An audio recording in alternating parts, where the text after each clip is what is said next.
Hello guys and welcome back to my channel. It's been a few weeks. I wanted to just sit down and catch up with you guys today. So I decided to do a Snapchat Q&A because I love doing these because they're the most like personal form of Q&A because I can see you guys' faces, hear your voices, and just like kind of feel like we're having a real conversation. So welcome back to my channel. I wanted to really quickly say to you guys to turn on the notification bell, which should be just down here by the subscribe button, because YouTube's algorithm and everything that YouTube has been doing in the past like few months has been a little bit weird, and they're not sending everyone's videos to subscription boxes. So if you guys want to just get a notification of when I upload a video so that you don't just miss out on it, just click that bell and you will just get a simple notification when I upload. So you can do that for all of your favorite YouTubers to make sure you're not missing out on content because of this YouTube algorithm that I'm not such a big fan of. Alright, let's do this. Lindsay, it's Lauren. I was just wondering if you were planning on getting any new dogs in the future. Love you. I love your little puppy that was in the snap with you. I don't have any plans right now to get a new pup. Squirtle really likes being the only dog that's at least in my life. I think he gets very jealous. So right now, since we're at home with my two dogs at home, Tika and Lula, he likes being around them, but he also gets kind of like super jealous. But I think he likes having friends around and not being like home alone. So I definitely think in the future, more the merrier, and in the future when I have like a house and I'm settled and everything, I am going to be like one of those dog people that just has like 4. Hey Lindsay, I look a little bit of a mess right now, but I just have a question on, I'm going into my senior year of high school next year, and I have any recommendations for college and stuff since I know you went to FITM. Love you so much. It seriously feels like not too long ago that I was a senior in high school and like thinking about college. So I would say my advice for senior year is don't stress too much about like finding the perfect major in the perfect school, because you're just gonna go and you're gonna try something out and you might like it and you might not. You know what I mean? So don't be like, this is what I'm committing to forever. I mean, I have so many friends that changed their majors and, you know, ended up taking completely different classes. You know, that's what you have to do sometimes to be like, I'm in the right major, I'm in the right path, this is what I want to do. So as a senior in high school, just like get excited and go to the school that you feel like this is a place for me. Don't go to a school because your parents want you to or because your friends are going there or something. Like, you are gonna have your complete best experience at wherever you feel the most comfortable. Out of all the schools that you tour and you look at, just go to the one that you feel when you're like walking around, you're like, I could really see myself here. Like, I'm excited about living here and living in this place. That's how I felt about FITM and about LA.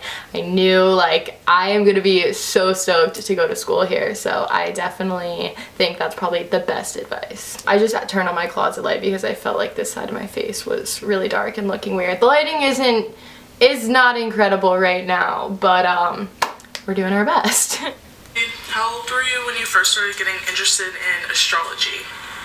Peep my tapestry. I love your astrology tapestry. I credit my interest so much probably to my best friend Layla, who knows everything about astrology. Like, she's read so many books and she knows like everybody's like sun, moon, rising sign. She knows everyone's planets. It's crazy. So probably when I started getting close with her, which was like at the beginning of high school. If you guys didn't see and you are interested in this topic more, I made a video on my vlog channel just talking about astrology and my opinions and my beliefs and how I think astrology can benefit your life. So if you're interested in that type of thing, I totally know it's like not everyone's cup of tea. I will have an annotation up here to that vlog and also a link in the description box if you want to check it out. Hi Lindsay, my name is Erica and I've been watching you since you first started. I love you and I love Megan so much. I just wanted to ask, what age or what point in your life did you realize that, you know, your happiness is what's most important, and that you started making decisions on taking ownership of your life and realizing that, you know, your happiness comes first? I was just curious. Thanks. Oh, Erica, I love this question. It's funny that you mentioned Megan because I think I can really credit Megan to a lot of this, because Megan read the book Did I Ever Wake Up? by Maud Sun, which is just actually a really short read. You can read it probably in like an hour if you guys ever like want to order it or get your hands on it. But it's basically like talking about the law of attraction. So you don't even really have to read the book. You can just research the law of attraction. It's just the idea of like what you think about, you create, and you know, thinking about positive thoughts and thinking about what you want for your life is going to create that. And when you focus too much on your worries and negativity and what you don't want to happen, that is what is going to play out in your life. I think realizing that and really coming to terms with the fact that I connected with that and that I could really see that in my own life playing out was probably when I decided to like commit my life to my own happiness and just to like being in charge of that, because you cannot blame like the world and everybody else and your circumstances. I mean, you can blame that stuff for so long, but it's up to you to create the life that you want. And that can sound like so scary and so intense, but really it just means you're in control of your own destiny, and really just realizing that, and that you can make every day what you want it to be, and you can dedicate yourself to being happy, because life is really too short to, you know, not be happy and not be doing what it is that you love and what it is that you want. And this is like an up and down thing. No one's gonna be like happy all the time. No one's gonna be positive and having like the perfect life all the time. We all have ups and downs. But I didn't even really answer your question of what age was I. When I made that video about how to be happy and love your life on this channel, was that like 4 years ago? I think it was in the end of 2013, so about 4 years ago. So I guess I was 19 when I kind of started implementing the law of attraction into my life, which I definitely think has only impacted me in a positive way. That's the answer to that. If you guys want to see that video is so old, but the message is still the same, and I love that video. So I'll link that in the description box and have a card to it up here as well. It's a really old video, so I look very different, but go and check it out. Hey Lindsay, my name is Annie. I've been watching you for forever. It seems like forever, at least, since I was in middle school, and now I'm almost done with high school. You know, high school is so stressful, so yeah. Stress. What is your de-stress routine?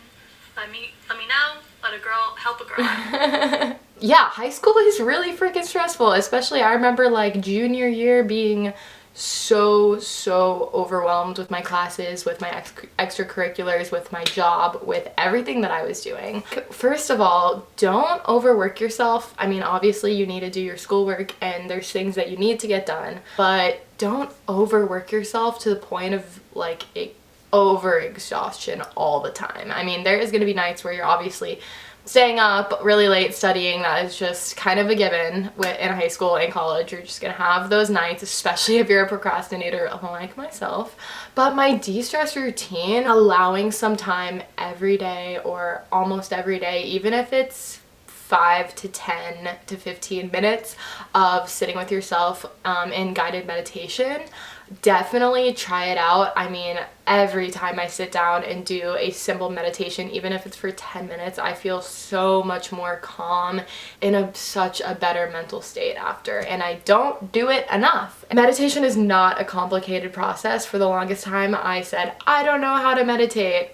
Literally sit on YouTube and Google 10-minute guided meditation, 15-minute guided meditation, put on some headphones, lie down or sit down, and just do that. It's just going to be some simple breathing techniques. It's just going to be letting go of what you don't need and the stress in your life. And there's so many guided meditations that you can look up at, I think, YouTube, SoundCloud, and there's so many places to do meditations. One of my favorite is Jessica Snow. She has some meditations for free on SoundCloud. I'll have her page linked in the description box. She was my meditation class teacher in LA, and she is awesome. I would say that is probably going to be the most important thing, and just also giving yourself a little bit of time to relax, whether it's, you know, watching a 30-minute TV show or giving yourself just a little break, making sure you're organized with what you're doing, and just knowing that no matter how hard it gets, you will make it through and you will survive. Advice you give to someone who is stuck in a negative cycle in their life and does not know how to get out of it? What advice I would give to someone who's in a negative cycle and can't get out of it? First of all, we all go through these times, and there are going to be those low points, like I was saying earlier in this video. We're all gonna have those low points and those times where we're literally just like crying in our bed alone. I have those moments all the time. Kind of just realizing that that is normal and that is okay, and definitely to a point, I think you need to let yourself feel. You know, you feel things for a reason, and don't try to like block off your feelings. Let yourself feel, let yourself cry, let yourself be sad, but also the only thing you can really do is realize I'm in charge of my own life. I don't want to feel like this every day, and just making steps towards doing the things that make you happy, little things every day that bring you joy and bring you happiness. If it's just like watching a funny TV show, if it's just watching YouTube, whatever it is that like makes you happy and brings a smile to your face, and discovering like your hobbies and things that you enjoy doing, definitely try to dedicate some of your time to those things. And it's really hard when we have a lot of things going on in life with like school and jobs and stress and family and friends, and it definitely can be hard to look on the bright side sometimes. And I think just knowing I deserve to live my happiest life, just knowing that this is totally normal, totally okay, and that you have the power to come out of this stronger, and that, you know, going through hard shit, it's only going to make you stronger and make you appreciate the good times more.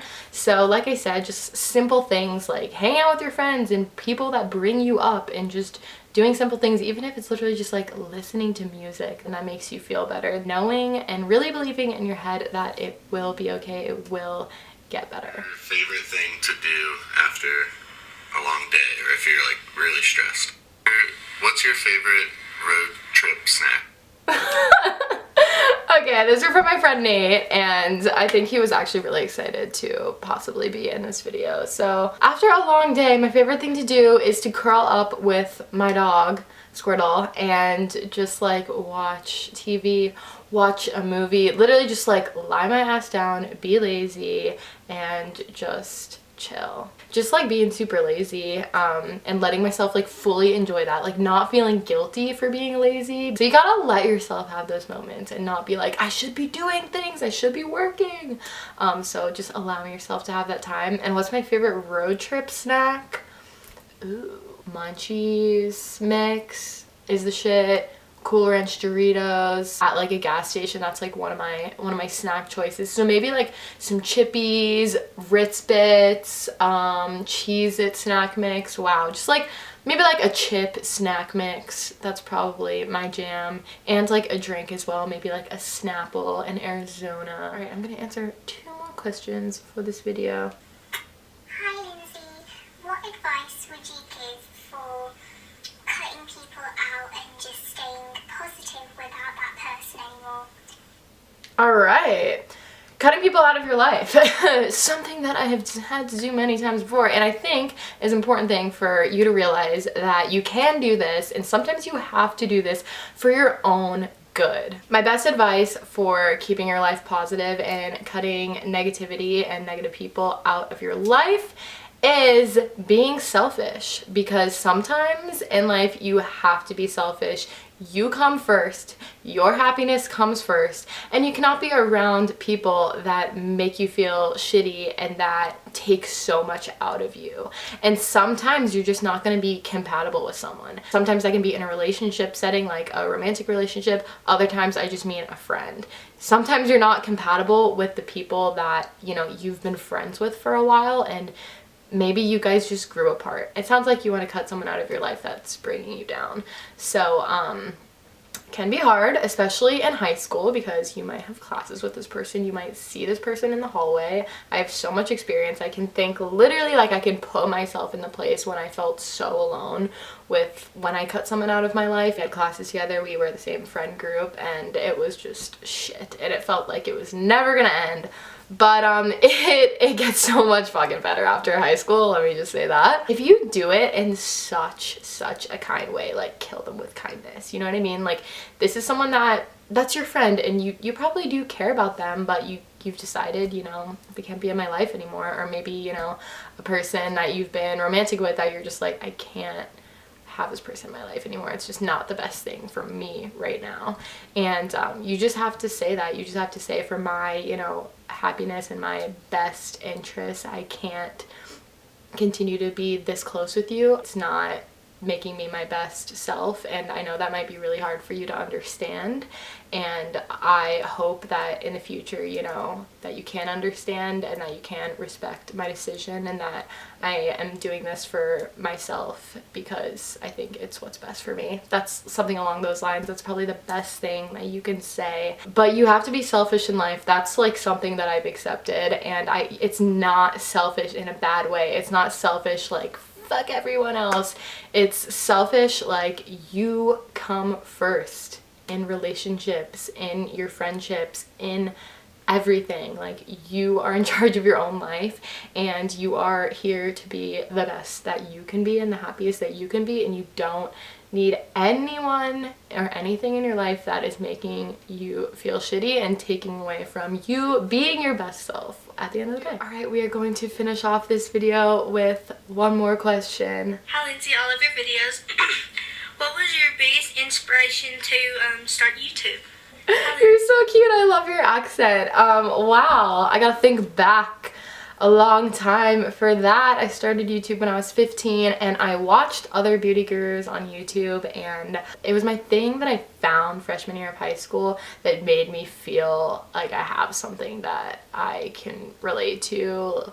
I don't know. I've always been a girly girl. I've always been like super into like beauty and makeup and fashion and everything. So finding the beauty community on YouTube was something that was just like, oh my gosh, there's girls from all around the world that have the same interests as me. It honestly is such a cool community that has managed to like stay on YouTube and be so prominent. Like, I wouldn't say I'm like in the beauty guru category at all anymore. I just don't like doing tutorial videos and stuff like that anymore, so I wouldn't like put myself into that category. People that inspired me back in 2010 when I started my YouTube channel were Makeup by Tiffany D, Megan Hertz Makeup, Bethany Moda, Faffinette, X3, Michelle Phan, Blair and Elle Fowler, the Fowler sisters.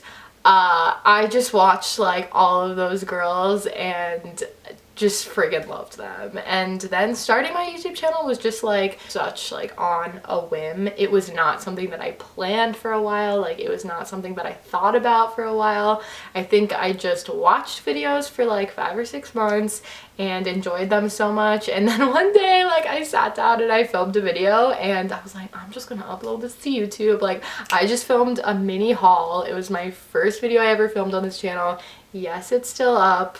Watch it at your own risk if you're gonna watch it. It's horrible, but like, I'm not gonna ever delete that video because it is just so funny to look back and be like, look at my baby self, like with braces, age 15. Like, I was just so confused, so young, so little, and now I'm just talking about, I'm just really reminiscing in my nostalgia here of the beginning of YouTube, which was such an exciting time in my life. 7.5 years that I've had my YouTube channel, which is so insane. I mean, I know there's people on this platform that have been on here for like 10 years. This has been the thing in my life that has made the biggest impact, like changed everything for me when I started like seriously pursuing my YouTube channel. So I'll leave you with this message if you even watch to this point, because I know I get really chatty, but I also know that you guys know that I get really chatty, and a lot of you guys watch until the end of videos. So I'll leave you with this message. Honestly, you are in charge of your own destiny, and you can do anything that you want to. Please don't feel like you have to do a career or a major or go to a school because your parents are like forcing you to. I mean, that is a whole different thing in itself. Your parents should believe in what you want to do, and that is just like a whole separate thing. But I know like sometimes you're not necessarily in control when your parents or a member of your family is like paying for your schooling. But just make the best of every single day and like what you're putting your energy into, and it is so normal to feel these lows. Like, I go through this all the time. 2017 has been like a crazy year, not only in like the world, it's been fucked, but it's been probably one of my low years. I am like very happy, but a lot of areas of my life besides my relationships, I would say my relationships are like the best thing in my life and what like really keep me going. other areas I'm very, very confused and I feel like really low about a lot. But I know that like this is just so normal, and it's just like a point in my life where I just feel a little bit unsure and confused, but I know that I like need to feel this way to go into my future and to become like what I'm gonna become. Everything leads you into the next thing, so like the lows lead you into the highs, and I don't know if I'm making that much sense, but I hope I'm making sense, and I think I answered the last the last question. I'm totally like going off on a tangent now, but really just like do what makes you happy at the end of the day. Hang out with the people that bring out the best in you, and don't hang out with people that like make you feel less than or like not the best version of yourself. I'm gonna leave it at that. If you guys enjoyed this video and you made it until the end, let me know by giving this video a thumbs up, and also if I didn't answer your questions and you have like a burning question, leave it in the comments of this video. You can also tweet me anytime. I'm very active on my Twitter. It's probably like the best way to reach me, honestly, if you're ever trying to reach me. Unless your account's on private, then I can't see what you tweet me, but I think everyone kind of knows that. That has a private account. I'll have all of my social medias and everything linked in the description box of this video. I hope you guys enjoyed this. I need to blow my nose like right now. So I'm signing off. I love you guys, and I'll see you very soon in my next video. Kicked off my shoes, stripped acid in the rain. Wore my jacket as a cape and my umbrella as a cane. The richest man rocks the snatchless necklace. Spineless bitches in backless dresses. Wore my feelings on my sleeve.